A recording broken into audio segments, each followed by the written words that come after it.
Hello and welcome to do I like it, a show जहां हम हर बात पे बात करते हैं। मेरा नाम है प्रतीक लिद्धू और इस एपिसोड में we want to talk about Karan Johar's return to the big screen, Rocky और रानी की प्रेम कहानी। अब तुमने पिछले 2-3 दिन में इस फिल्म के सारे रिव्यूज सुन ही लिए होंगे, बट यहाँ पे I want to talk about something deeper than just this film.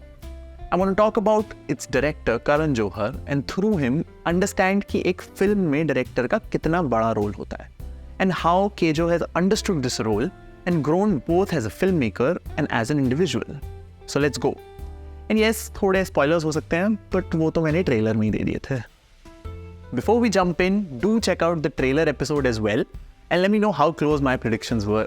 I honestly think they did a really great job of keeping the first half exciting and hilarious. I was constantly on my toes, ऐसा हंसी मजाक चल रहा था. But the second half मेरा वाला काफ़ी ही close था, especially the part where I said कि end में सब convince हो जाएंगे except one family member who in this case is the father played by Amir Bashir. The film, as the title tells us, revolves around Rocky और रानी और उनकी प्रेम कहानी. But any Indian प्रेम कहानी is incomplete without the family, right? तो बस प्यार और परिवार के बीच में ही इस फिल्म का मेन कॉन्फ्लिक्ट है. मैं ना अभी अपना ट्रेलर वाला रिव्यू देख रहा था and two things from that episode really stuck out to me. Because I genuinely think Karan Johar is one of the few filmmaking auteurs we have in the Bollywood mainstream. But cinema is a director's medium after all. So even in this basic plot line, they might come up with an engaging film. Now before I go full Shashi Tharoor on you myself, let's understand ये auteur होता क्या है. In the French language, the word auteur means author, as simple as that. But in the context of cinema, an auteur is a filmmaker जिसका अपना एक unique style है, a unique way to look at the world. And they are unafraid to express this viewpoint in their films. Just like an author leaves a stamp on their work, an auteur, through their unique use of cinematic tools like lensing, blocking, music, recurring motifs, they leave their unique imprint on their films. But wait, ऐसे तो हर इंसान ही unique होता है, तो सभी iconic film makers ऑक्टर्स हुए ना. I mean in a way yes, but कुछ लोगों में ये चीज़ एकदम निकल के आती है, like Quentin Tarantino, Christopher Nolan, Alfred Hitchcock. और here in India we have Mani Ratnam, Anurag Kashyap, Rajkumar Hirani, Vishal Bhardwaj, Raj Kapoor, and I would even argue people like Rohit Shetty and David Dhawan. How I understand this theory is an auteur is defined by the choices they make. They won't mind taking a decision that might seem impractical or stupid for others, but यार उनको सही लग रहा है तो वो करेंगे. Like Nolan's crazy adherence on shooting on film and shooting on IMAX, or the way Tarantino writes dialogue. या अगर थोड़ा अपनी बात करें तो the way Sanjay Leela Bhansali stages his set pieces. It's a part of the director that gets reflected in their work. I mean, Bhansali की film में अगर पीछे 4th रो में एक डांसर ऑफ बीट डांस कर भी रहा है तो उससे फिल्म पे ज़्यादा फर्क नहीं पड़ेगा. But in his world everything is symmetrical, everything is aesthetic. Nolan की फिल्म्स भी लैपटॉप पे ठीक लगती हैं, बट अगर IMAX पे असली प्लेन क्रैश कराना है तो कराना है. Like there is no two questions about it. अगर किसी की फिल्म देख के तुम्हें ऐसा लगे कि यार इस इंसान को तो मैं एज अ पर्सन जानता हूँ, that's what makes an author. Now coming back to Rocky Aur Rani, I think this film, more than any other Karan Johar film, brings out this auteur in him. And how?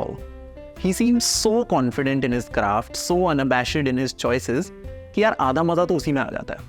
Also तुमने stars की entry पे hooting सुनी होगी, dialogue बाजी पे तालियां बजती हैं. But have you ever heard cheering for a production company's logo? In the theater, I saw the film, जैसे ही धर्मा Productions का logo आया with the वाला गाना, public went crazy. That's what I mean when I say that Karan Johar is a true Hindi mainstream auteur. अगर हम उसकी filmography में थोड़ा जाएं, we can find themes which I think are very personal to him. And he doesn't shy away from exploring them again and again. For one, family. Be it कभी खुशी कभी गम और कभी अलविदा ना कहना और कल हो ना हो, for which he wrote the screenplay. There's this sense कि यार इस इंसान के लिए ना फैमिली बहुत ज़रूरी है. Even in a film like Student of the Year, which is about just these 3 people, he'll have a dysfunctional family वाला angle with Alia or the दादी वाला angle with Siddharth Malhotra. And then there's this whole thing about body image. K3 जी के young Rohan या लड्डू से लेके कल हो ना हो की Sweetu. He consistently has characters who are not the most comfortable in their own skin. In his book, The Unsuitable Boy, Karan has talked about his experiences with being overweight. And when you look at his films from that lens, you can make out कि यार ये कहानी से थोड़ा ऊपर उठ के बात चल रही है. It's almost like through his characters, Karan Johar is calling out to us, the audience, and telling us कि देखो भाई ये है मेरे views on family and body image.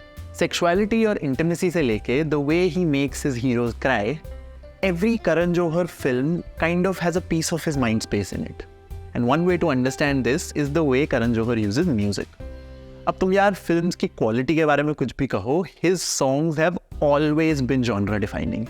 And even in Rocky Aur Rani, music plays such an important role. See, India is one of the few filmmaking cultures where we break narrative for lip sync songs. आजकल की realistic film में ये थोड़ा कम हो गया है.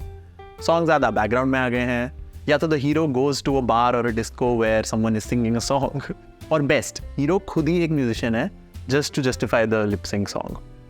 But in Karan Johar's world तुम क्या मिले या ढिंडोरा बाजे जैसे गाने होते हैं.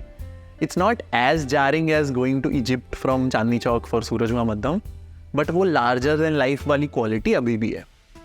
एक तो I absolutely loved the decision of licensing original music from Saregama and making covers instead of remaking the old classics.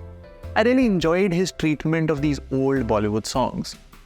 We know that he's a big fan of Hindi film music. Films like Kabhi Alvida Na Kehna and Kal Ho Na Ho were named after Bollywood songs. Ae Dil Hai Mushkil Mein they have a scene where Ranveer and Anushka recreate a song from Chandni. And even here, the way he uses Hindi film music is genius. Even other than the medley and the Jhumka Girare remake, notice the theme song for the Somen Mitra character. It's Meri Pyari Bindu from Padosan. This film has so many musical Easter eggs, it's like solving a puzzle. ये movie ना अपने ही खुद के genre में exist करती है. It's almost operatic in a way, as far from realism as it could be. एक scene में, when Rocky's mother wants to proclaim her desire to sing, she actually sings the song आज फिर जीने की तमन्ना है एकदम ऐसे आँख में आँख डाल के देख के. And you know what? It works. And this film is also Karan Johar putting forth his politics in his own way. Just look at the Jaya Bachchan character, the matriarch of the Randhawa family. Now this character could have easily been a patriarch, but then it would have been a completely different film. Having Jaya Bachchan as the main antagonistic force talks about how often it's the women who bring other women down because of deep-rooted internalized misogyny. Hurt people kind of stuff. Yeah, the way in which एक hilarious scene में he talks about the ignorance of the rich Indian upper class when it comes to issues like racism. When Rani's mother offers Rocky chai, he says चाय पीने से काले हो जाते हैं. तो her mother says कि काले होने में क्या problem है? That's so racist. And Ranveer's reply is, I'm not racist. #Black Lives Matter. मैं तो hip hop गाने सुनता हूँ. मैं तो काला शाकाला सुनता हूँ. So you see, even the LOL funny wala part isn't funny at the expense of someone.